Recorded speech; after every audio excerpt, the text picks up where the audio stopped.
Hello friend, स्वागत है आप सभी का यूनिक एजुकेटर चैनल पर। दोस्तों, मैं संजीत कुमार आप लोग के सामने प्रस्तुत हूं और आज हम लोग को पढ़ना है उभयनिष्ठ विभव। ध्यान रखिए, फिर से एक बार मैं आपको क्लियर करता हूं। हम लोग को जो टॉपिक पढ़ना है उसका नाम है उभयनिष्ठ विभव, कॉमन पोटेंशियल। ध्यान रखिए, उभयनिष्ठ के बारे में जब भी जिक्र किया जाएगा तो ये एक ऐसा नाम है जिसमें दो वस्तुओं की जरूरत पड़ने वाली है, क्योंकि उभयनिष्ठ का मतलब होता है तुलना करने वाली बात, और तुलना जब करेंगे तो दो वस्तु तो चाहिए ही चाहिए। तो आइए इस वीडियो को शुरू करते हैं और हम लोग चलते हैं कि ये उभयनिष्ठ विभव कैसे निकाला जाता है।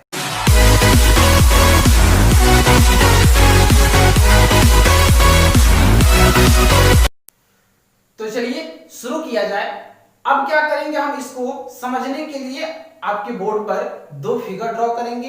अभी पहले फिगर ड्रॉ कर लीजिएगा, उसके बाद जो भी हम लैंग्वेज बोलेंगे उसको आपको नीचे नोट करना होगा। देखिए, तो क्या करेंगे हम लोग, सबसे पहले दो फिगर को ड्रॉ कर लेंगे ऐसे, और ड्रॉ करने के बाद अब आपको जो हम बोल रहे हैं उसको आप लिखते चलेंगे। माना कि दो वस्तु जिनकी धारिता C1 C2 है, जिन्हें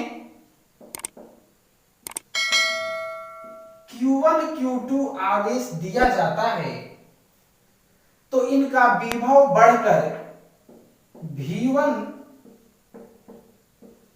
V2 हो जाता है। फिर से एक बार रिपीट कर दे रहा हूं, जिससे आपका अगर छूट गया हो तो आसानी से लिख सकते हो। देखिए क्या लिखना होगा आपको, माना कि दो वस्तु है जिनकी धारिता C1 C2 है, इन्हें Q1 Q2 आवेश दिया जाता है। आप देख रहे हैं तीर का निशान हम अंदर की तरफ बनाए हैं, दिया जाता है, तो इनका विभव बढ़कर, तो बढ़ने वाली चीज हम ऊपर की तरफ दिखाए हैं, विभव बढ़कर V1 तथा V2 हो जाता है। ये चीज आपको लिखना है। पैराग्राफ चेंज करके लिखना है, पुनः माना कि, या ऐसे भी लिख सकते हैं, यदि इन दोनों वस्तुओं को एक चालक तार के माध्यम से जोड़ दिया जाए, इन दोनों वस्तुओं को एक चालक तार के माध्यम से जोड़ दिया जाए, तो आवेश का स्थानांतरण होने लगता है। क्या होने लगता है जी? आवेश का स्थानांतरण होने लगता है, और एक निश्चित समय के बाद आवेश जो होता है पुनर्व्यवस्थित होकर के बराबर हो जाते हैं, जिसे हम लोग उभयनिष्ठ विभव को प्राप्त करना समझते हैं। ये चीज आपको नोट कर लेना है। इसके बाद हम यहां पे क्लियर कर देते हैं कि यहां V1 जो है ग्रेटर होता है V2 से। जब ये चीज आपको पता चल गया तो आइए इन सवालों को हम सॉल्व करते हैं और उभयनिष्ठ विभव की कल्पना करते हैं कि कितना आपका उभयनिष्ठ विभव निकल करके सामने आ रहा है। सबसे पहले हम लोग आपका देखते हैं कि Q1 दिया हुआ है, V1 दिया हुआ है, C1 दिया हुआ है। तो हम यहां पर अगर आपका हम धारिता से बात करते हैं, C1 बराबर में फॉर्मूला पढ़े थे आप लोग, तो Q by V पढ़े थे, यानी कि Q1 V1 हो जाएगा। यहां देख सकते हैं आप C1 बराबर में Q1 V1, और उसी तरह से अगर आप C2 का निकालें तो इसका वैल्यू हो जाएगा Q2 बटा V2। अब यही से हमारा जो सवाल है बनने वाला है। सबसे पहले हम यहां से लिखते हैं Q1 बराबर, तो क्या हो जाएगा, यहां से V1 आपका उधर चला जाएगा, यानी कि C1 V1।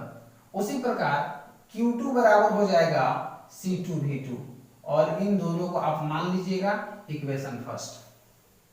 इसके बाद आपको लिखना होगा कुल आवेश। मान लीजिए कुल आवेश हमारे पास कैपिटल Q हो, यानी कि कुल आवेश का मतलब क्या है, कि पूरे निकाय का, पूरे सिस्टम का, दोनों वस्तुओं का कुल आवेश। तो कुल आवेश Q अगर मानते हैं तो पहला का आपका Q1 आया हुआ है, और प्लस में दूसरा का क्या हो जाएगा जी, Q2 हो जाएगा। दोनों को ऐड कर देंगे तो देखिए Q बराबर में Q1, और Q1 का वैल्यू कितना है C1 V1, और प्लस Q2 का वैल्यू कितना आया है C2 V2। तो ये आपको मान सकते हैं इक्वेशन सेकंड। तो इस तरह से हम लोगों का ये कुल अब आपका क्या निकल गया जी, आवेश निकल गया। इसी प्रकार जब कुल आवेश निकल गया तो हम अब लोग क्या निकालेंगे, कुल धारिता भी निकाल लेते हैं। कुल धारिता तो कुल धारिता को अगर मानते हैं कि C बराबर में, तो क्या हो जाएगी जी C1 प्लस C2, तो C बराबर में C1, तो C1 का आप देख सकते हैं वैल्यू कितना दिया है जी Q1 V1, तो रखिए वैल्यू Q1 V1 आप प्लस C2 का यहाँ वैल्यू दिया गया है कितना Q2 V2, तो यहाँ हो जाएगा Q2 V2। तो यहाँ आपका कुल धारिता भी निकला, लेकिन अब यहाँ और भी हम अगर चाहे तो वैल्यू रख सकते हैं। कहां से, तो देखिए ना Q1 का वैल्यू ऑलरेडी आपके पास है C1 V1, तो यहां से रख सकते हैं C1 V1 अब बट्टा में ये वैल्यू कितना है जी V1, प्लस यहां देखिए Q2 का वैल्यू कितना दिया गया है, तो Q2 का वैल्यू है आपका C2 V2 और बट्टा में कितना हो जाएगा जी V2 हो जाएगा।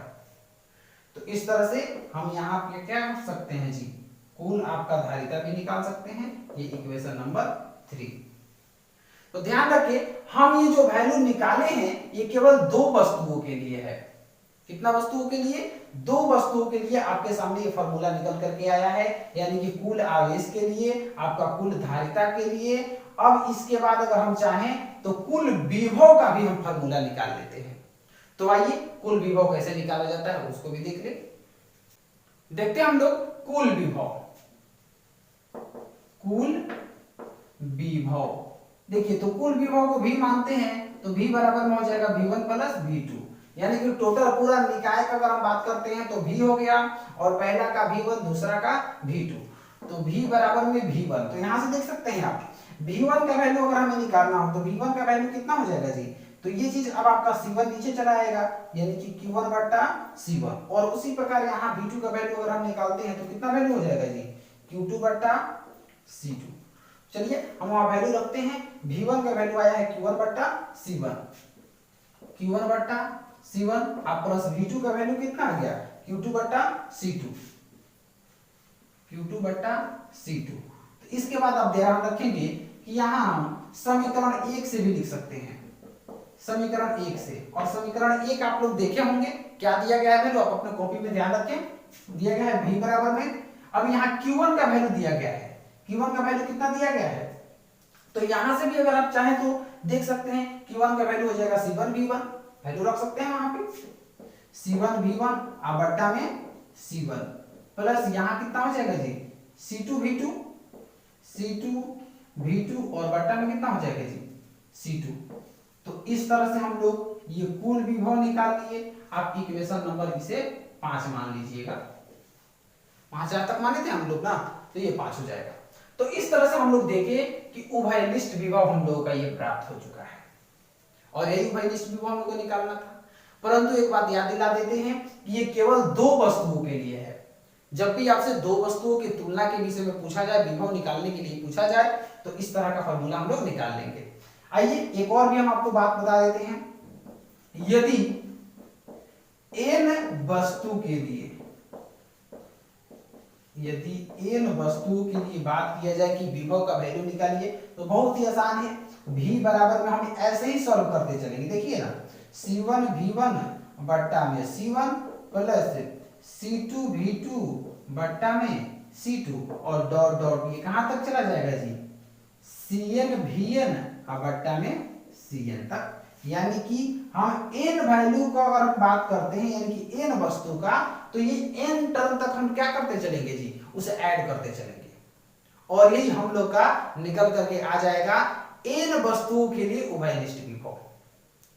दोस्तों आशा करता हूं कि ये वीडियो काफी आसान था, ये सवाल बिल्कुल आसान था, परंतु इसे आप एक दो बार रिपीट कर लेंगे, क्योंकि ये उभयनिष्ठ विभव जो है आपकी परीक्षा के दृष्टिकोण से काफी इंपॉर्टेंट है, बहुत बार पूछा जाता है।